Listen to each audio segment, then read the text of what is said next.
Hello दोस्तों, स्वागत है आपका अपने चैनल इमेजिनरी रूट्स में। आशा करता हूँ आप सब लोग बेहतर होंगे और बेहतर होते आ रहे होंगे।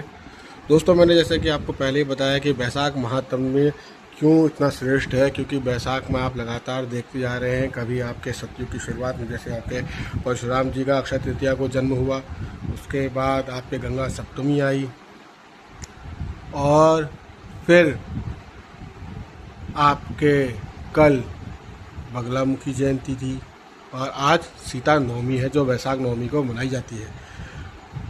पूरे भारतवर्ष के समस्त जनों को आपके सीता नवमी की हार्दिक शुभकामनाएं। जैसा कि सभी को पता है, सियावर रामचंद्र की जय। जैसे कि आपके सीता जी के पति आपके कहे आते हैं श्री राम जी की भार्या हैं, माता लक्ष्मी की अवतार हैं और योनिजा हैं।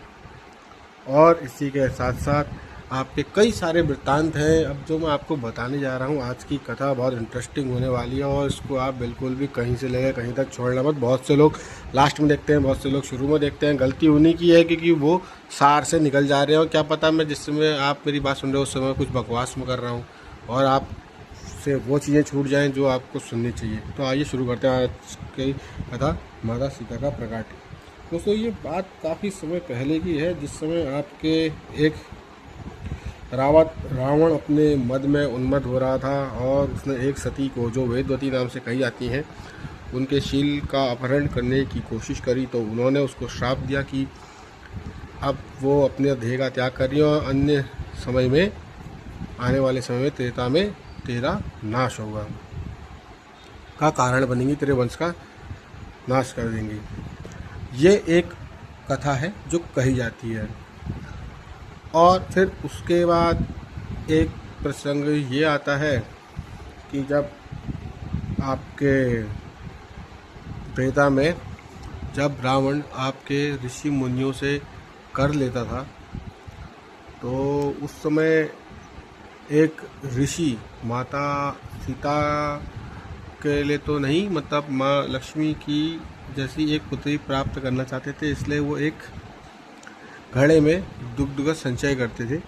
अब कर न दे पाने के कारण उन्होंने वो स्वर्ण कलश जो भी था वो आपके ये रावण के हत्थे चढ़ गया। उन्होंने कर न देने की वजह से उसमें ऋषि मुनियों के रक्त से उस कलश को सींच के आपके अपने पास में रख लिया। उसकी कुछ और मंशा होगी कि रावण तो प्रकांड विद्वान, बड़ा विद्वान और ब्राह्मण भी था ही। वो तो उसकी माँ के संस्कार थे आपके, तो वो वैसा बना, कैकसी का पुत्र था वो। और तो नहीं तो उसके तो कुल खानदान तो उसका बढ़िया ही था। तो चलिए हम आगे बढ़ते हैं। तो उसने वो कलश अपने घर में रखा लंका में, और जो उसकी जो बीवी थी वो भी राक्षसी थी, तामस देह वाली थी, मंदोदरी। हालांकि उसका भी नाम पति बताओ में आता तो है, और पंच महाकन्याओं में भी उसका नाम आता है, परंतु थी तो वो भी राक्षसी। उसने आपके वो कलश में रखा हुआ वो रक्त जो ऋषि मुनियों का था वो लिया, और जहाँ उसमें आपके एक माता के लिए भी ये करने की, उनको प्राप्त करने के लिए उसमें दुग्ध का भी संचय हुआ था, तो वो कुछ ऐसा चमत्कार हुआ कि वो गर्भवती हो गई, और उससे वो एक बच्ची उत्पन्न हुई। तो बच्ची उत्पन्न हुई, तो जब रावण को ये पता चला, वो तो उसको पालता, लेकिन वो प्रकांड ज्योतिष तो वो था ही। उसने सब नक्षत्र से पता करा, तो उसे पता चला कि ये तेरे वंश का कारण बनेगी। तो उसने कहा कि इसको ऐसी जगह गाड़ के आओ जहाँ से, मतलब कहीं दूर फेंकाओ उसको। तो वो वर्तमान में जो आपके सीतागढ़ी है आपके मिथिला में, वहाँ आपके उसने उस गड्ढे को गड्ढा करके वहाँ वो कलश गाड़ दिया।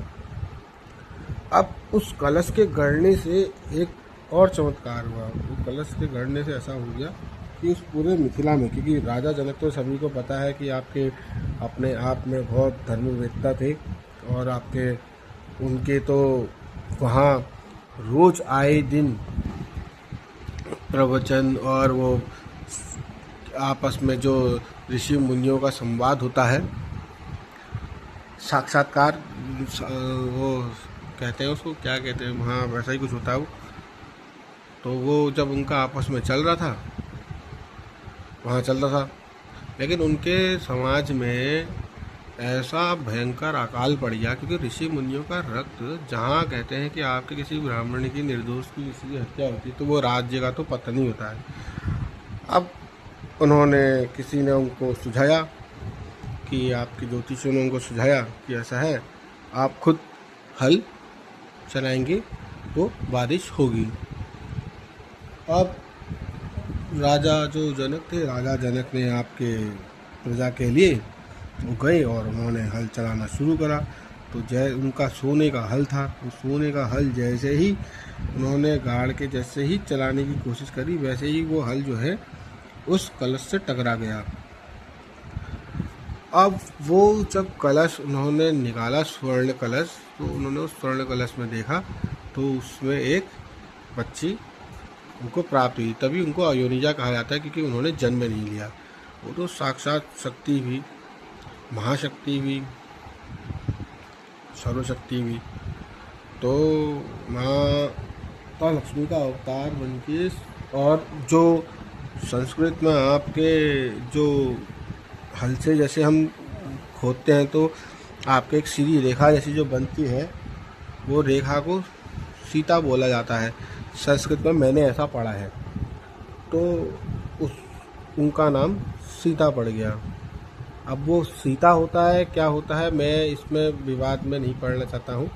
और अगर मेरी बातों में अगर कहीं किसी को कोई त्रुटि लगती हो तो वो आपके कहा जा सकता है, क्योंकि इसमें बहुत सारी चीज़ें ऐसी हैं जो कि वाल्मीकि रामायण में नहीं है। ये मूलतः आपके, ये सब बातें आपको ज़्यादातर ये दक्षिण भारत की काम्ब रामायण है उसमें, और ये श्रीलंका वाले जो आपके अपना करते हैं उसमें। और ये ज़्यादा डिटेलिंग तो आपके उस समय के लोग ही बता सकते हैं। अब हमारे पास वो टाइम मशीन तो है नहीं कि हम वहाँ जाके देखकर चेक कर लें। तो यह भी जो भी संदर्भ मैं आपको बता रहा हूँ, ये लोक कथाओं में भी प्रचलित है काफ़ी, तो उसका मैं एक समावेश यहाँ पर को कर रहा हूँ। तो उनके बीच में जब ये चल रहा था, जब ये बच्ची उनको मिली तो उन्होंने उसको अपना लिया, और फिर उनको पता चला, और बारिश भी हो गई, सब कुछ हो गया, सब बढ़िया हो गया, क्योंकि वो धरती से बाहर आ गई, क्योंकि वो धरती में तब तक दबी हुई थी, बाहर आ गई। तो ऐसे करके आपके वैशाख मास के नवमी को आपके मैया का जन्म हुआ। अब ये एक इसमें एक और बड़ी रोचक तथ्य है। रोचक तथ्य को ऐसा है, देखो आपको तो सभी को पता ही है, जैसे हमारे हिंदुओं में हमारे जो कैलेंडर होता है, हमारा चैत्र से शुरू होता है ना। चैत्र में आपके नवरात्र आती है, चैत्र की नवरात्रि को राम नवमी कहते हैं, और बैसाख की नवमी को आपके सीता नवमी कहते हैं। अब देखिए, मतलब भगवान पहले प्रकट हुए रामनवमी में एक माह पूर्व, और उनके पीछे पीछे मतलब मैया भी आ गई आपके अगले ही महीने आपके बैसाख में रामनवमी, ये सीता नवमी में, बैसाख नवमी में। तो ऐसे प्रेम होता है एक जोड़े का आपस में, माता सीता के। तो कहने, खैर हम क्या कहें, वो तो अपने आप में आदि लक्ष्मी है, लेकिन मतलब ऐसा ही हमेशा उनको आपने देखा होगा, वो भगवान के जब भी आपकी फ़ोटो वोटो लगी रहती है तो उसमें साथ में बैठे हुए तो दिखाते ही हैं, लेकिन जब भगवान तीर्थ सागर में होते तो वो हमेशा उनके चरण दबाती हुई ही दिखती हैं। कहा भी जाता है, ऐसे बीच में आपके कुछ जोक्स भी बन रहे थे कि पैर दबाना चाहिए। अब आजकल तो पैर तो कहाँ दब रहे हैं, आजकल तो क्या क्या हो जा रहा है। लेकिन जो भी है, अभी माता सीता का जो टॉपिक चला है तो इसमें आपने ऐसी बातें करना बेकार है। लेकिन ये इतनी जानकारी जो मैंने आपको दी, अगर आपको अच्छी लगी हो तो आप उसको लाइक शेयर करें, सब्सक्राइब करें चैनल को। और जय हिंद, जय भारत, हर हर महादेव। सीता नवमी की आप सभी को बहुत बहुत बधाइयाँ। श्यावर रामचंद्र की जय, पवन सुत हनुमान की जय, जय जय श्री राम। और माता सीता ने ही आपके हनुमान जी को अष्ट सिद्धि और नवनिधि दी थी। और एक रोचक बात मैं आपको यहाँ पर एक और बताना तो मैं भूल ही गया था। मैं आपको बताऊं कि आपके उन्होंने भगवान श्री राम को जब वो मिथिला में आए थे अपने गुरु जी के साथ में, तो उन्होंने वहाँ पर को उनको जब देखा तो उन्होंने मैया से आपके प्रार्थना करी। तो ये आपको वाल्मीकि रामायण, तुलसी रामायण किसी में भी आपको मिल जाएगा। ये बाल कांड में एक ये दोहा है, कुछ आपके पंक्तियाँ हैं, चौपाइयाँ हैं, तो वो मैं आपको सुना रहा हूँ। तो वो माता से प्रार्थना करती है ना, जय जय गिरिवर राज किशोरी, जय महेश मुख चंद्र चकोरी, जय गज बदन सडानन माता, जगत जननी दामिनी दुत गाता, ऐसे करके। तो उनकी इस प्रकार की गई उससे पूजा से माता इतना प्रसन्न हुई। उस समय आपके माता सती थी उस काल में, तो माता सती उनसे इतना पसंद हुई कि उन्होंने इसका रिप्लाई देते हुए उनसे कहा, सुन सिय सत्य आशीष हमारी, पूज ही मन कामना तुम्हारी, नारद वचन सदा सुचि साचा, मिलही सो वरु मनु जाहि राचा, मनु जाहि रचे हो मिलही सो वरु, सहज सुंदर सांवरो, करुणा ध्यान सुजानशील स्नेह जानत रावरो, यही भांति गौरी आशीष सुन सिय सहित सिय हर्षि अली, तुलसी भवानी ही पूजी पुनि मुदित मन मंदिर चली, जानी गौरी अनुकूल सिय हर्षि न जाई गई, मंजुल मंगल बोल वाम अंग भरकन लगे। श्यावर रामचंद्र की जय, पवन सुत हनुमान की जय। ये बहुत ही गोपनीय बात है जो कि आपको रामायण के बालकांड में मिल जाएगा।